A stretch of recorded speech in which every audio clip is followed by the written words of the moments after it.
আসসালামু আলাইকুম রহমতুল্লাহি ওবরাকাতু। আজ আমরা হজরত হাসান বসরি রহমতুল্লাহ আলাইয়ের কিছু ঘটনা আমরা শুনব। একদিন কোন এক ব্যক্তি অপর এক ব্যক্তিকে বলল যে হজরত হাসান বসরি রহমতুল্লাহ আলাই কেমন করে আমাদের সকলে ঊর্ধ্বে স্থান দহন করলেন। দ্বিতীয় ব্যক্তি উত্তর বলল, সকলেই তার জ্ঞানের মুখাপেক্ষী, কিন্তু তিনি একমাত্র আল্লাহ ব্যতীত অপর কারো মুখাপেক্ষী নন। আরেকদিন লোকেরা তাকে জিজ্ঞেস করল, মুসলমানি কি এবং মুসলমান কে? তিনি বললেন, মুসলমানই রয়েছে কিতাবে আর মুসলমান রয়েছে কবরে। লোকেরা জিজ্ঞেস করল, ধর্মের মূল পদার্থ কি?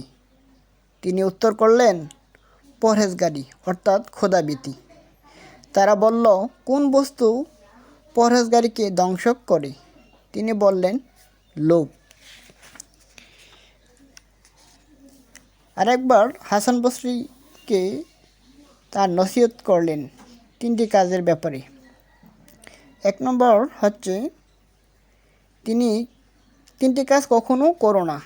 হাসান বসরি বলেছেন, এক নম্বর হচ্ছে, বাদশা ও আমির লোকদের সঙ্গে কখনো যায় না।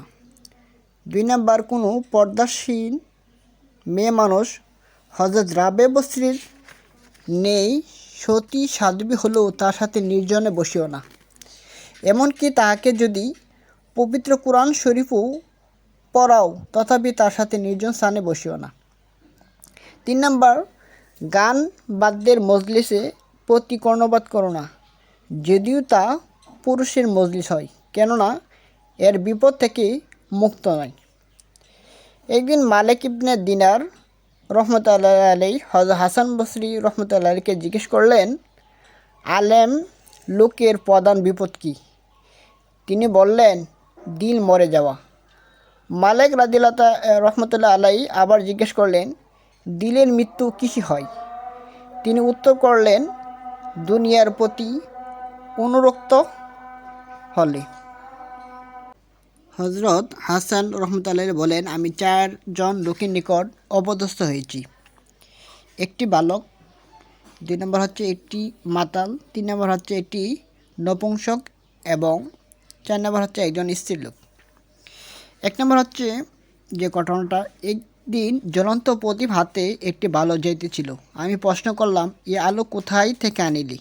বালকটি তৎক্ষণাৎ ফু দিয়ে এই আলোটি নিভিয়ে দিল এবং বলল, আপনি আগে বলুন, এখন আলোটি কোথায় গেল?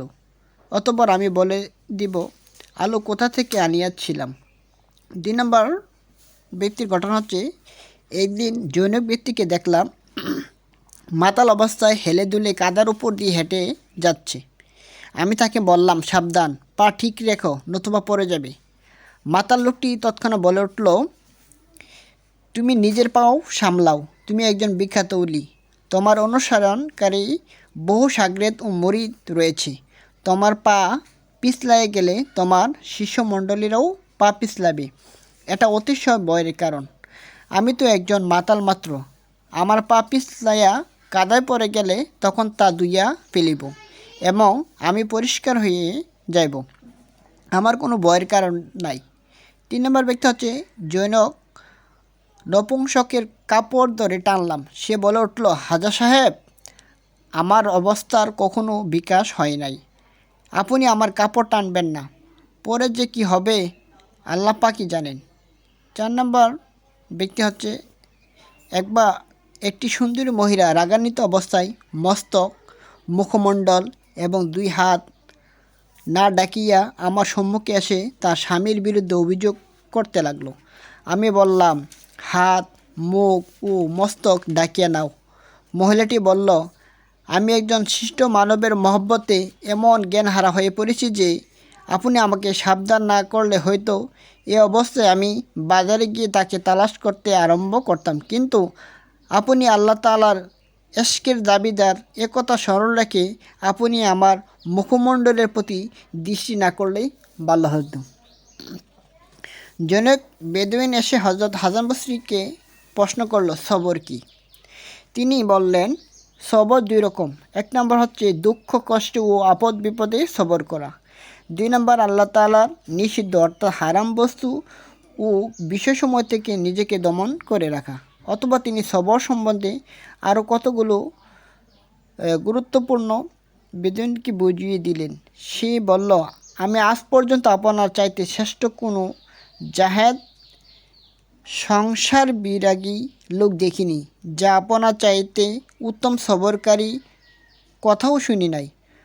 হযরত হাসান বসরি রহমতুল্লাহ বললেন, ভাই, আমার মধ্যে যে সবর ও জুহদ তুমি দেখতেছ তা প্রকৃত সবরও নয়, জুহুদও নয়। কেননা দুজকের আযাবকে আমি খুব ভয় করি এবং সে আযাব থেকে নিজেকে রক্ষা করার জন্য আমি সবর করি, অর্থাৎ আল্লাহ তাআলা নিষিদ্ধ ও হারাম বস্তু ও কার্যত থেকে নিজেকে বিরত রাখি। আর বেহেশতের নিয়ামত লাভের জন্য আমি খুব আগ্রহান্বিত হই। সে আগ্রহ এবং আসক্তির জন্যই আমি সংসার বিরাগী।